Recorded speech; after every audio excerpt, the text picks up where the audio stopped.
Hello student, welcome back another new class. Today I can discuss the most important grammatical topics, passage narration.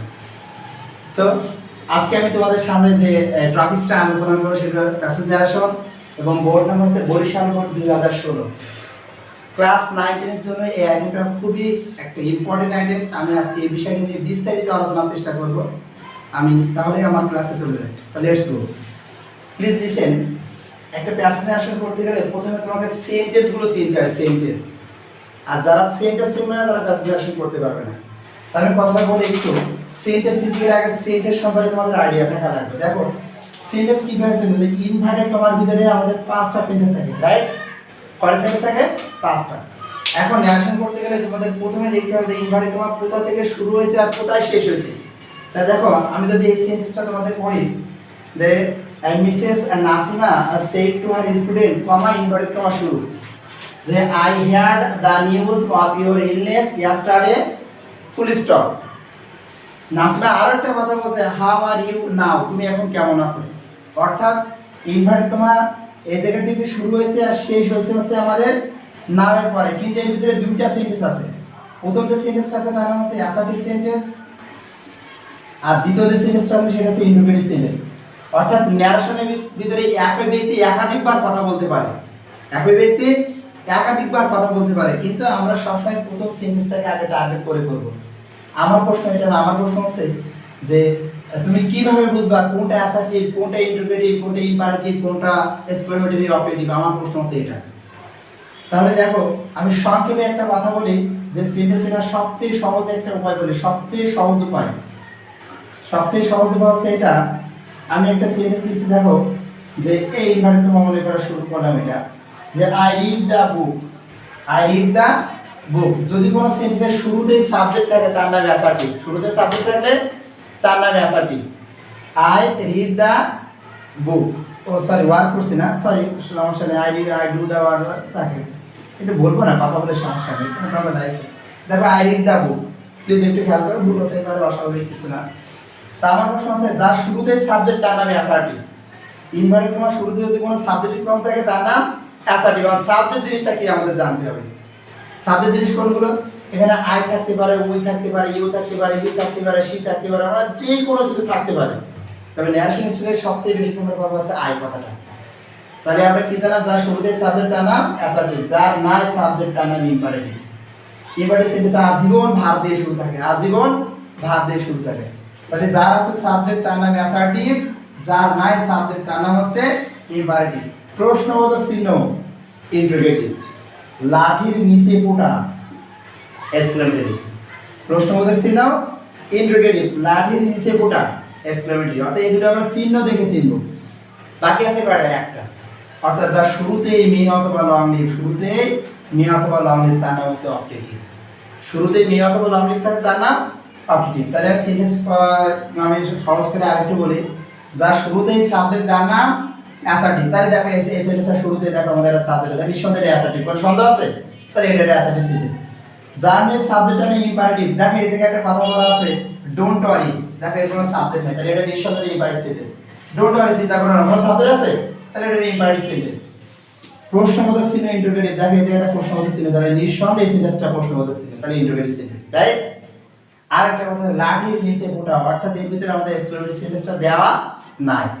আর যদি কোনো সেন্টেন্সের শুরুতেই me অথবা long live দিয়ে শুরু থাকে তার নাম হচ্ছে অপটেটিভ সেন্টেন্স। এটা সেন্টেন্সের একটা স্বাভাবিক প্যাটার্ন। এই সেন্টেন্স যে জানবে না সে কখনোই পড়তে পারবে না ন্যারেশন। এখন দেখো আমি প্রথম এক্সাম্পলটা করি, যে I had the news of your illness yesterday. এই কথাটা এই পর্যন্ত। আর কথাটা কে বলছে? মিসেস নাসিমা। কাকে বলছে? স্টুডেন্টকে। তাই দেখো আমরা অ্যাসার্টিভ সেন্টেন্সে আমাদের কিভাবে করতে হয়, যে কথা বলছে আগে তাকে বসাতে দেখো মিসেস নাসিমা। অ্যাসার্টিভ সেন্টেন্সে সবসময় সেই টু পরিবর্তে আজীবন টোল্ড, সেই টু লেখা যায় কিন্তু টোল্ড কথাটা বেশি ব্যবহৃত হয়, তোমরা লিখতে পারো। তাহলে সেই টু পরিবর্তে আমরা কি ব্যবহার করব? টোল্ড। আমি ভিন্ন কালে যেটা দেখিয়ে দিয়ে দেবো। দেখো টোল্ড, কাকে টোল্ড করছে? হার স্টুডেন্ট। তাই দেখো হার স্টুডেন্ট, হার স্টুডেন্ট।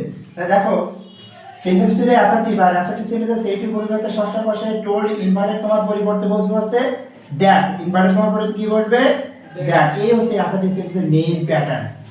অ্যাসার্টিভ সেন্টেন্সে সেইটি পরিবর্তে আজীবন বসে টোল্ড ইনভার্টেড কমার পরিবর্তে দ্যাট। এরপরে খেলা হচ্ছে পার্সনের খেলা। দেখো যদি ইনভার্টেড কমার ভিতরে ফার্স্ট পারসন থেকে থাকে কথা আই অথবা উই, তাই এই ভদ্রলোকগুলো আজীবন ধরেছে সাবজেক্টকে। সাবজেক্ট জিনিসটা কি তোমাদের জানতে হবে, অর্থাৎ এই প্রথমে যে বসে এর নাম হচ্ছে সাবজেক্ট, এটা হচ্ছে সাবজেক্ট। পরে যেটা বসে এটার নাম হচ্ছে অবজেক্ট, এর নাম হচ্ছে অবজেক্ট। তাই দেখো আই আছে এখানে, আই কাকে দেবে সাবজেক্টকে, তাই নাসিমাকে। তাই নাসিমা মেয়ে, মেয়ে হলে সি, ছেলে হলে হি। নাসিমা মেয়ে না ছেলে, অবশ্যই মেয়ে। তাহলে এর পরিবর্তে আমরা কি লিখবো, এতে লিখবো হচ্ছে সি। কি লিখবো সি। তাহলে দেখো আইটা বাদ চলে গেল, এখন আই থাকলো না, তাহলে আইটা এখন কি হয়ে গেল সি হয়ে গেল। এরপরে দেখো ভার্ব দেখতে হবে, যদি থাকে প্রেজেন্ট টেন্সে অর্থাৎ যদি থাকে ভার্ব 1 হয়ে যাবে হচ্ছে ভার্ব 2, অর্থাৎ প্রেজেন্ট ইনডিফিনিট টেন্সে থাকলে হয়ে যাবে পাস্ট ইনডিফিনিট টেন্সে। কিন্তু যদি থাকে পাস্ট ইনডিফিনিট টেন্স অর্থাৎ ভার্ব 2 হয়ে যাবে হচ্ছে হ্যাড প্লাস ভার্ব 3 অর্থাৎ পাস্ট পারফেক্ট টেন্সে। প্রেজেন্ট ইনডিফিনিট টেন্সে হয়ে গেল হবে হচ্ছে পাস্ট ইনডিফিনিট টেন্সে, আর পাস্ট ইনডিফিনিট টেন্স থাকলে হবে হচ্ছে পাস্ট পারফেক্ট টেন্সে। তাহলে দেখো হিয়ার এর তিনটা ফর্ম আছে, হিয়ার এর ফর্ম আছে যাবে is, H E A R, hear H E A R present form, আর এর পাস্ট ফর্ম আছে H E A R D, hear, আর পাস্ট পার্টিসিপল ফর্ম আছে H E A R D, hear. তাহলে অবশ্যই নিঃসন্দেহে এখানে ভার্ব 2 আছে। তাহলে আমরা কি করব, যেহেতু পাস্ট টেন্সে আছে আমরা এখানে কি করব হ্যাড প্লাস ভার্ব 3। তাহলে কি হয়ে যাবে এখানে হ্যাড কথা নতুন করে আমাদের আনতে হবে, তাই হ্যাড আর যেহেতু 3 ফর্ম হ্যাড যা আছে তাই হ্যাডটাই বসে যাবে। দেখো H E A R D, এই হচ্ছে আমাদের কথা। একটা ন্যারেশনের ভিতরে সর্বোচ্চ 5টা জিনিস পরিবর্তন হয়, তার বেশি পরিবর্তন হয় না, অনলি 5টা। কিভাবে 5টা আমি তোমাদের ভিতরে 1 নম্বর পরিবর্তন সেট টু পরিবর্তন টুল, 2 নম্বর পরিবর্তন ইনভার্টেড কমার ভিতরে দ্যাট, 3 নম্বর পরিবর্তন পারসন, এ দেখো 4 নম্বর পরিবর্তন ভার্ব, আর 5 নম্বর পরিবর্তন টাইম, যে টুডে থাকলে দ্যাট, ইয়েস্টারডে থাকলে প্রিভিয়াস, এইগুলো ছাড়া পরিবর্তন হতেই পারে না। আর পারসনে একাধিকবার পরিবর্তন হতে পারে, যতবার আসবে ততবারই পরিবর্তন হতে পারে। প্রত্যেকটা সেন্টেন্সের ক্ষেত্রে একই পরিবর্তন, প্রত্যেকটা সেন্টেন্সের ক্ষেত্রে একই পরিবর্তন। দেখো হিসাব করে, তাহলে 1 নম্বর পরিবর্তন দেখতে হবে সিরিয়াল অনুযায়ী যদি পরিবর্তন করো তাহলে কখনোই ভুল হবে না। তাহলে এখানে টোল্ড, এখানে দ্যাট, এখানে ফার্স্ট পারসন ধরে আজীবন, সাবজেক্ট এখানে সাবজেক্ট নাসিমা, তাই এখানে সাবজেক্ট ছিল কি নাসিমা, তাই নাসিমা মেয়ে, তাই ওই পরিবর্তন হয়ে গেল কি সি, সি হয়ে গেল। এখানে দেখো ভার্ব 2 পাস্ট ইনডিফিনিট টেন্সে যেটা আমাদের পাস্ট পারফেক্ট টেন্স হবে, তাই পাস্ট পারফেক্ট টেন্সে কি বলে subject plus had plus verb 3, তাই হয়ে গেল। এরপরে বাকি যা আছে আমরা সব বসাই দিব, বাকি যা আছে সব বসাই দেব। দান ইউজ ওয়াও ইওর, দেখো যদি ইনভার্টেড কমার ভিতরে তোমরা পেয়ে যে ইউ অর্থাৎ second person you, you, your অথবা ইওরসেলফ, একে বলে সেকেন্ড পারসন। এই সেকেন্ড পারসন ধরবে আজীবন অবজেক্টকে, সেকেন্ড পারসন কাকে ধরবে আজীবন, এ ধরে সবসময় হচ্ছে অবজেক্টকে। সেকেন্ড পারসন ধরবে সবসময় অবজেক্টকে, আর অবজেক্ট জিনিসটা কি তোমাকে চিনতে হবে। দেখো অবজেক্টটা আমি লিখে দিয়েছি, এই দেখেন অবজেক্ট লিখে দিয়েছি। এখন দেখো এইটা হচ্ছে অবজেক্ট, এখানে দেখো হার স্টুডেন্ট, আর স্টুডেন্ট এখানে কি ছেলে না মেয়ে, এখানে যে তার ছাত্রছাত্রীদের কথা বলবে, তা হার স্টুডেন্ট, হার। তাহলে আমি সেকেন্ড পারসনে বলছি, সেকেন্ড পারসন আজীবন ধরে অবজেক্টকে। এখন দেখো বলছে হার স্টুডেন্ট, হার স্টুডেন্ট। এখন দেখো স্টুডেন্ট ছেলে হতে পারে মেয়েও হতে পারে, স্টুডেন্ট ছেলে হতে পারে মেয়ে হতে পারে। এখন দেখো স্টুডেন্ট যদি ছেলেকে আমরা ধরি তার হিসাবটা কেমন হতে হবে, হি, হিম, হিজ। আর যদি মেয়েকে ধরি তাহলে কি হয়, দেখো শি, হার, আর একটা আছে হার। এখন দেখো ইওর, কি আছে এই জায়গায় আমাদের আছে ইওর। দেখো ইওর ধরছে কাকে, ইওরের সোজাসুজি। এখন দেখো আমাদের কি আছে, একটা আছে হিম, একটা সরি একটা আছে হিজ, আর একটা আছে হার। আমার প্রশ্ন আছে তোমরা হিজ বসাবা না হার বসাবা? কেন হিজ বসাবা, হার বসালে সমস্যা কি? এখানে স্টুডেন্ট বলছে, তুমি ছেলে কি মেয়ে তোমাকে বলে দেয়নি। যখন শুধু স্টুডেন্ট বলো তুমি হিজ হার দুইটা বসা দিতে হবে, কারণ নাসিমা যখন ক্লাসে আসছে তখন শুধু ছেলে স্টুডেন্ট না মেয়ে স্টুডেন্ট আছে তো। এখন আমি যদি বলি হিজ বসাবো তা অনেকেই বলবে কেন স্যার আমরা কি স্টুডেন্ট না? তাহলে যখন শুধু স্টুডেন্ট থাকে তখন ছেলে এবং মেয়ে উভয়কে দিতে হবে, হিজ হার দুইটা ব্যবহার করতে হবে, না হলে ভুল হয়ে যাবে। তাই দেখো যেখানে ইওর আছে আমরা সেখানে কি বসাবো, হিজ আর হার আমরা দুইটা বসায় দেখাই দিব, কারণ তাহলে ভুল হয়ে যাবে। আর যদি স্টুডেন্টস হতো তাহলে আমরা এখানে দেয়ার বসাতাম, স্টুডেন্টস হলে প্লুরাল হয়ে যেত। তাহলে একটু কথা ভালো করে শোনো, Nasima told her student that she had heard the news of his অথবা her। এখন ওখানে নাম যদি উল্লেখ করে বলতো তাহলে আমরা তাকে his অথবা her আমরা তখন উল্লেখ করে বলতো। যদি করিমকে বলতো, রহিমকে বলতো, তখন আমরা তার অনুযায়ী বলতাম। কিন্তু এখানে কেউ অসুস্থ ছিল কিন্তু ফিক্স করে বলেনি, তাহলে নাসিমাই বলছে। আর ওখানে কাকে বলছে সেটা শিওর করে বলেনি। তবে বিভিন্ন আনসারশিটগুলোতে দেখে নেয় তোমাকে নির্দিষ্ট করে লেখা আছে, তারপরে এরকম দিয়ে দেয়, কারণ এখানে আবার নাম উল্লেখ করা নাই। তা দেখো হয়ে গেল। এরপর হার এখানে কি আছে ইলনেস, একটু খেয়াল করো I double S illness. Yesterday থাকে কি হয় টাইম পরিবর্তন, the previous day, the previous day, P R E V I O U S P. এই হচ্ছে আমাদের প্রথম লাইনটা। কথা আবার ভালো করে শোনো। মিসেস নাসিমা টোল্ড কেন হলো? অ্যাসারি সেন্টেন্স এর মধ্যে টোল্ড ইনভার্টেড কমার পরিবর্তে দ্যাট, ফার্স্ট পারসন আসবে এবং ধরে সাবজেক্টকে দেয় হয়ে গেল যে শি। পাস্ট ইনভিটেশন সবসময় পাস্ট পারফেক্ট টেন্সে, তা পাস্ট পারফেক্ট টেন্সের রুলস কি? হ্যাড প্লাস ভার্ব থ্রি না? এরপরে বাকি যা ছিল সব বসায়। দেখো আবার ইওর ছিল, তাই ইওর সেকেন্ড পারসন ধরো অবজেক্টকে, তাই অবজেক্ট হিসেবে কি হার স্টুডেন্ট, সে ছেলে হতে পারে মেয়ে হতে পারে, তা আমরা দুইটা ফর্ম ব্যবহার করছি। এরপরে দেখো illness yesterday the previous day. প্রশ্ন দেখো আর একটা কথা আছে, এরপরে বলছে কি দেখো প্রিভিয়াস ডে। এরপরে একটা জিনিস খেয়াল করো, দেখো বলছে কি হাউ আর ইউ নাও, তুমি এখন কেমন আছো। কথাটা কে বলছে? কে বলছে? নাসিমা। আচ্ছা নাসিমা যখন আর একটা কথা বলছে, একই ব্যক্তি যদি দ্বিতীয় কথা বলে আবার সেটা যদি ইন্টারোগেটিভ সেন্টেন্স হয়, একই ব্যক্তি যদি দ্বিতীয় কথা বলে আবার সেটা যদি ইন্টারোগেটিভ হয়, তাহলে তোমরা কি করবা? সেখানে একটা এন্ড দ্বারা যুক্ত করবা। কি করবা? এন্ড অলসো আস্কড উল্লেখ করো, and also asked, and also asked, এবং সে আবারও জিজ্ঞাসা করেছিল, and also asked। দ্বিতীয় সেন্টেন্স যদি তোমাকে ইন্টারোগেটিভ করা হয় তাহলে কি হয়? and also asked দ্বারা প্রশ্ন করবা, ঠিক আছে? আর কাকে জিজ্ঞাসা করছিল? স্টুডেন্ট, কিন্তু আমরা স্টুডেন্ট না দিয়ে এই জায়গায় আমরা ওই হিম অথবা হার ব্যবহার করব, কারণ দুইজন কিন্তু যে কোনো দিকে যাবে। কিন্তু এই জায়গায় স্যার আমি স্টুডেন্ট দিলে দোষের কিছু আছে, কারণ বারবার নাউনে ব্যবহার করা যাবে না। তাহলে এই জায়গায় আমরা ব্যবহার করবো আছে হিজ অথবা হার। আর দেখো এটা ডাব্লিউএস এর মধ্যে ডাব্লিউএস বসে যাবে, তাই না? কথা আবার ভালো করে শোনো। একই ইনভার্টেড কমার ভিতরে যদি দ্বিতীয় সেন্টেন্সটা ইন্টারোগেটিভ হয় তাহলে তোমাকে কি দ্বারা এন্ড অলসো আস্ক দ্বারা প্রশ্ন করতে হবে, এন্ড অলসো আস্ক। আর কাকে প্রশ্ন করছে? এখন যদি স্টুডেন্ট বলছে, আমরা স্টুডেন্ট এখানে দিলে হতো, কিন্তু বারবার নাউন ব্যবহার করা যাবে না। তাহলে হিজ অথবা হার দিলে হার মতো হাও বসে গেল। এরপরে দেখো এখানে ইউ আছে, ইউ ধরবে এখন অবজেক্ট, এখন অবজেক্ট কি? অবশ্যই এখানে ছেলে অথবা মেয়ে, তা আমরা এখানে ব্যবহার করতে পারি হি অথবা শি। এরপরে দেখো আমিদার থাকলে ওয়াজ হয়, আমিদার থাকলে ওয়াজ অথবা ওয়ার, আমিদার থাকলে ওয়াজ অথবা ওয়ার। তাই দেখো হি অথবা শি পরে সবসময় ওয়াজ কথা বসে। আর বাকি নাও থাকলে কি হয়? নাও পরিবর্তে কি হয়? নাও থাকলে দেখো টি এইচ এন বা ইএন ড্যাম এরকম হয়। তাই দেখো নাসিমা দুইটা কথা বলছিল, সেই দুইটা কথাকে আমরা রেড কালি দিয়ে আমরা বলে দিলাম যে কোনগুলো পরিবর্তন হতে পারে ট্রান্সলেশনের ভিতরে। দেখো এইগুলো পরিবর্তন হয়েছে। এরপরে একটা কথা বলছে দেখো যে I feel a bit well today madam, madam আমি আজকে একটু ভালো অনুভব করতেছি। যদি কোনো একেবারে calling word, keyword calling word, অর্থাৎ কোনো কাউকে উদ্দেশ্য করে কোনো কথা বলা হয়, আর কাউকে বলিনি, শুধু ম্যাডামকে বলছে ম্যাডাম আমি আজকে একটু বিট নার্ভাস অনুভব করা, মানে বিট ওয়েল ভালো আছি। যদি কোনো ইনভার্টেড কমার ভিতরে এরকম ম্যাডাম থাকে অথবা ফ্রেন্ডস থাকে, তাই অ্যাড্রেসিং দ্বারা তোমাকে ন্যারেশন করতে, কি দ্বারা? অ্যাড্রেসিং দ্বারা করতে, অ্যাড্রেসিং। এরকম ম্যাডাম যদি থাকে অথবা তোমাকে ফ্রেন্ডস কথা থাকে তাহলে তোমাকে অ্যাড্রেসিং করতে হয়। এখন এই কথাটা কে বলছে সেই কথাটা আমাদের বলতে হবে, কিন্তু আগে তোমাকে নিতে অ্যাড্রেসিং। দেখো অ্যাড্রেসিং কেন? কারণ ম্যাডাম কথা আছে, এই জন্য আমাদের addressing, A double D R addressing, addressing addressing. এরপরে অবজেক্টটা যে কাকে ধরতে হবে দেখো addressing, addressing her, addressing her, her বলতে ম্যাডাম, তারপরে এস কনজাংশন দ্বারা যুক্ত করতে হবে। কথা আবার ভালো করে শোনো। যদি কোনো ইনভার্টেড কমার ভিতরে তুমি এরকম ম্যাডাম পেয়ে থাকো অথবা ফ্রেন্ড কথা পেয়ে থাকো, তাকে বলে কলিং ওয়ার্ড, কাউকে উদ্দেশ্য করে বলা। আর ওই কথাটা দেখো, ওই কথাটা তোমাকে লেখার আগে পুরো সেন্টেন্সের শুরুতে লিখতে হবে অ্যাড্রেসিং।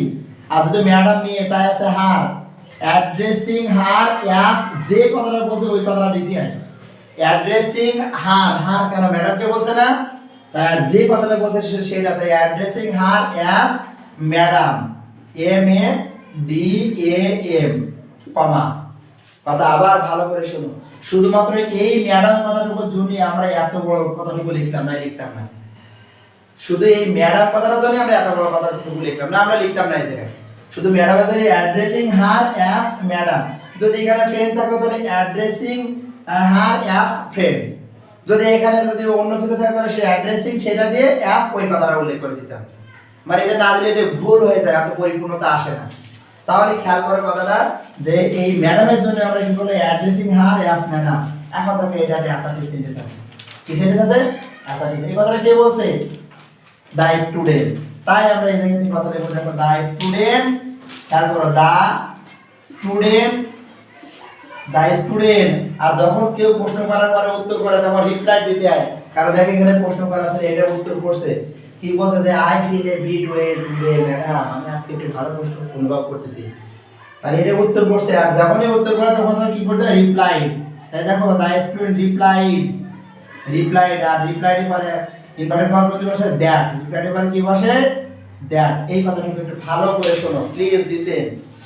আমরা এত বড় কথা কেন লিখলাম, শুধুমাত্র এই ম্যাডাম কথাটুকু ছিল, তাই অ্যাড্রেসিং হার অ্যাজ ম্যাডাম।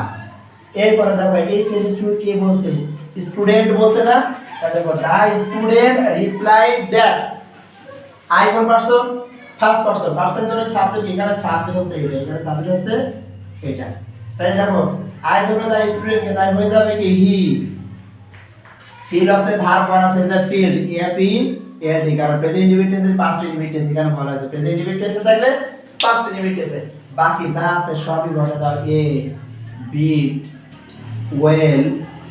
টুডে থাকলে কি হয়, টুডে থাকলে দ্যাট ডে, টুডে থাকলে দ্যাট ডে, টুডে থাকলে দ্যাট ডে। এই হচ্ছে আমার এই লাইনের কথাটা শেষ হয়ে গেল। আমি কথাটা আবার একটু বলি, খেয়াল করো। I feel a bit well today madam, madam আজকে আমি একটু ভালো অনুভব করতেছি। এখন প্রশ্ন হচ্ছে ম্যাডাম যদি থাকে অথবা ফ্রেন্ড কথা থাকে, তোমাকে অ্যাড্রেসিং দিয়ে শুরু করতে হবে। তা তুমি অ্যাড্রেসিং হার কেন ম্যাডাম মেয়ে, তাই হার, আর অ্যাস কথা দিয়ে ওই ম্যাডাম কথাটা দিতে হবে। এরপরে যে বলছে তাকে আমরা টেনে আনবো, তাই বলছিল কি দা স্টুডেন্ট, আর প্রশ্ন করার পরে সাথে উত্তর বলে রিপ্লাইড করতে হয়। তাই দেখো the student replied that. I first person ছিল, সে কাকে ধরে, সাবজেক্ট, এখানে সাবজেক্ট যেটা হয়ে গেল আছে হি, ফিল আছে ভার্ব আছে, হয়ে গেল আছে ভার্ব টু, বাকি যা আছে সব বসে দিলাম। এরপর দেখো ডোন্ট ওয়ারি, তুমি চিন্তা করো না, ইনভার্টেড কমা দেখো আবার এই জায়গা দিয়ে শুরু, শেষ হয়েছে এই জায়গায়। এর দেখো দুইটা কথা বলে, ডোন্ট ওয়ারি, চিন্তা করো না, you will calm down so, তুমি খুব শীঘ্রই সুস্থ হয়ে যাবে। এই কথা বলছে সেইড মিসেস নাসিমা। তাহলে এই দুইটা কথা নাসিমা বলছে, কিন্তু প্রথম কথা আছে ইম্পারেটিভ সেন্টেন্স, প্রথম কথা হচ্ছে ইম্পারেটিভ সেন্টেন্স। দেখো বলছে ডোন্ট ওয়ারি, চিন্তা করো না। আচ্ছা ম্যাডাম কি তোমাকে অনুরোধ করছে, নির্দেশ করছে, রিকোয়েস্ট, আবার কি তোমাকে অর্ডার করছে, তাহলে এটা কি সেন্টেন্স, ডোন্ট দিয়ে শুরু হয়েছে, কি হবে?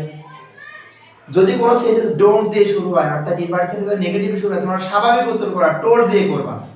অর্থাৎ তোমরা কিভাবে করবা, এভাবে দেখো মিসেস নাসিমা টোল্ড, স্বাভাবিক ভাষায় করবা টোল্ড, কারণ সেদিকে না আদেশ, অনুরোধ, নির্দেশ কিছুই বোঝায়নি। এখন তাহলে কিভাবে স্বাভাবিক ভাষায় আমরা কথাটা বলবো, মিসেস নাসিমা টোল্ড কথা উল্লেখ করা, টোল্ড কাকে টোল্ড করছে, কাকে বলছে, অবশ্যই স্টুডেন্টকে।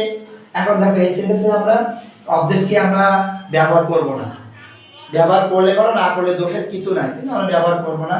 তাহলে আমরা সরাসরি কি বসাবো, ইনভার্টেড কমার পরিবর্তে আমরা এখানে দেখো দা নাসিমা টোল্ড টু উল্লেখ করবো। দেখো ইনভার্টেড কমার পরিবর্তে তোমাকে ইনভার্টেড কমার পরিবর্তে সরাসরি ব্যবহার করবে টু অথবা নট টু। যখন ডোন্ট দিয়ে শুরু হবে তখন তুমি ব্যবহার করছো নট টু, ডোন্ট তাহলে কি ব্যবহার করো, নট টু। হ্যাঁ বলতে বলে শুধুমাত্র টু, আর না বলতে বলে হচ্ছে নট টু। তাহলে দেখো Mrs Nasima told not to worry, অর্থাৎ আবার ভালো করে শোনো, নট টু ওয়ারি। আমার প্রশ্ন হচ্ছে এটা, যদি কখনো ইম্পারেটিভ সেন্টেন্স নট দিয়ে শুরু হয় তাহলে তুমি স্বাভাবিক উত্তর করবা, টোল্ড দিয়ে করবা। তারপরে দেখো যদি এরকম এই ডোন্টের পরিবর্তে তখন নট টু ব্যবহার করে, পরে ডোন্টটা ব্যবহার করা যাবে না। তাহলে দেখো নাসিমা টোল্ড নট টু ওয়ারি, চিন্তা করার তোমার প্রয়োজন নাই। নাসিমা বলে কি তোমার চিন্তা করে, কিসের চিন্তা করছো, অসুস্থ হয়েছো, সুস্থ হয়ে যাবে। এরপরে এই ভদ্রলোক আরো একটা কথা বলছে, আশা ঠিক হয়েছে। দেখো একই ইনভার্টেড কমার ভিতরে দ্বিতীয় সেটে যদি অ্যাসার্টিভ হয়, একই ইনভার্টেড কমার ভিতরে দ্বিতীয় সেটে যদি অ্যাসার্টিভ হয়, তাহলে তুমি কি করবা, তুমি অ্যান অ্যাডেড ডেট দ্বারা যুক্ত করবা। কি দ্বারা যুক্ত করবা? An added date. তাহলে এটা লিখবো আমরা এইভাবে, দেখো অ্যান অ্যাডেড ডেট মানে সে আরো যোগ করে বলো। অ্যান অ্যাডেড ডেট মানে কি? আরো যোগ করে বলা। তাই দেখো অ্যান অ্যাডেড ডেট এবং আরো যোগ করে বলো, দ্যাট কথাটা একটু উল্লেখ করে দিই। অ্যান অ্যাডেড ডেট এবং আরো যোগ করে বলো। তারপর ইউ কাকে ধরে? অবজেক্টকে ধরে না। এখন যদি নাসিমা সাবজেক্ট তাহলে অবজেক্ট আছে স্টুডেন্টেরা, তাহলে স্টুডেন্ট থেকে আমরা কি ব্যবহার করতে পারবো? হি অথবা সি। হি অথবা সি। কথাটা আবার ভালো করে শোনো। আমি এটাকে অ্যাডেড ডেট কেন লিখলাম? কারণ পরের সেন্টেন্সে অ্যাসার্টিভ ছিল, আর অ্যাসার্টিভ বলে তোমাকে অ্যাডেড ডেট, আর ইন্টারোগেটিভ বলে কি করতে হয়? And also ask. এবারে কি বলতে দেখো, তাহলে অ্যাডেড ডেট হি অথবা সি। হি অথবা সি কোথায় পাইলাম? কারণ ইউ দেখো, ইউ ধরো অবজেক্টকে, কিন্তু যেখানে এখানে নাসিমা সাবজেক্ট ধরো অবজেক্ট হচ্ছে স্টুডেন্ট, তাহলে হি অথবা সি। আর ওটা শ্যাল থাকলে শুড, উইল থাকলে উড, মে থাকলে মাইট, ক্যান থাকলে কুড। তাই এখানে দেখো উইল আছে, তাই উইলি পরিবর্তে আমরা ব্যবহার করবো আছে উড। উইলি পরিবর্তে কি ব্যবহার করবো? উড। এরপরে ধরো কাম থাকলে কি হয়? টুডে থাকলে ড্যাট দেয়, ইয়েস্টারডে প্রিভিয়াস ডে। কাম থাকলে গো হয়ে যায়। কাম থাকলে কি হয়? গো। তাই দেখো এই উড গো। কিন্তু এটা কাম রাউন্ড, এটা ফ্রেশ ওয়ার্ড, কাম রাউন্ড। হ্যাঁ, কাম রাউন্ড শুনুন, তাহলে কামকে কামই রেখে দেবে। আর গোলাপ করা, কাম রাউন্ড মানে কি না? আর গোলাপ করা মানে দ্রুত সেরে ওঠা। তাহলে এখানে আমরা পরিবর্তন করতে পারবো না। তাহলে উইল দেখো কামের মধ্যে কামই বসে দিই, কাম রাউন্ড, আর ও ইউ এন ডি রাউন্ড, সুন, এস ডাবল এন সুন। এই হচ্ছে আমাদের কথাটা। দেখো ওয়ানলি ন্যারেশন এমন একটা আইটেম 19 এর জন্য যে দুইটা লাইনে 5টা মার্ক ক্যারি করে, সর্বোচ্চ 2টা থেকে 2.5 লাইন দেয়, বেশি লাইন দেয় না। দেখো এই জায়গায় আমরা কি করলাম? এই 3টা ইনভার্টেড কমা ওয়ানলি মাত্র। দেখো এই জায়গা থেকে ইনভার্টেড কমা শুরু হয়েছে, এই জায়গা থেকে শুরু হয়েছে, এই জায়গায় শেষ হয়েছে, একটা লাইন। এই জায়গা থেকে ইনভার্টেড কমা শুরু হয়েছে, এই জায়গায় শেষ হয়েছে, 2টা লাইন। আর এই জায়গা থেকে একটা শুরু হয়েছে, এই জায়গায় শেষ হয়েছে, 3টা লাইন। আর এই ন্যারেশনটা প্রায় 50% স্টুডেন্ট ন্যারেশনটা পারে না। মানে অত সুন্দর পারে কিনা? 50% স্টুডেন্ট এই 3টা লাইন করতে পারে না, কিন্তু বিশাল বড় বড় প্যারাগ্রাফ কম্পোজিশন মুখস্থ করে ফেলে কিন্তু। আর এটা মন থেকে দেখে না। দেখো তো প্রথমে অ্যাসার্টিভ সেন্টেন্স, পরেরটা সেন্টেন্স, এটা অ্যাসার্টিভ সেন্টেন্স, অ্যাসার্টিভ সেন্টেন্স নিয়ে বিশাল সেটি বলতে টু সেটি বলতে করতে যাই। আসলে এটা আলোচনার বিষয় ছিল, এটা আর ডিফিকাল্ট কোনো আইটেম না, অনেক ইজি আইটেম, কিন্তু সেটা নিজ থেকে গ্রহণ করতে হয়, মন থেকে। যদি এটা আরো 2-একটা দেখো তাহলে আরো তোমরা ভালো করে বুঝতে পারবে। ঠিক আছে, তা আজকে আসলে বৈশাখ বোর্ড 2016 এটা ছিল আলোচনার বিষয়। যদি আমার ভিডিওটা ভালো লাগে তাহলে অবশ্যই তোমরা একটু লাইক দিও, কমেন্ট করো, শেয়ার করার দরকার নেই, কারণ আমি অত ফেমাস এখনো হয়নি। তো যদি পারো একটু টাইপ করো, তারপরে সাবস্ক্রাইব। ঠিক আছে, ওকে, সি ইউ।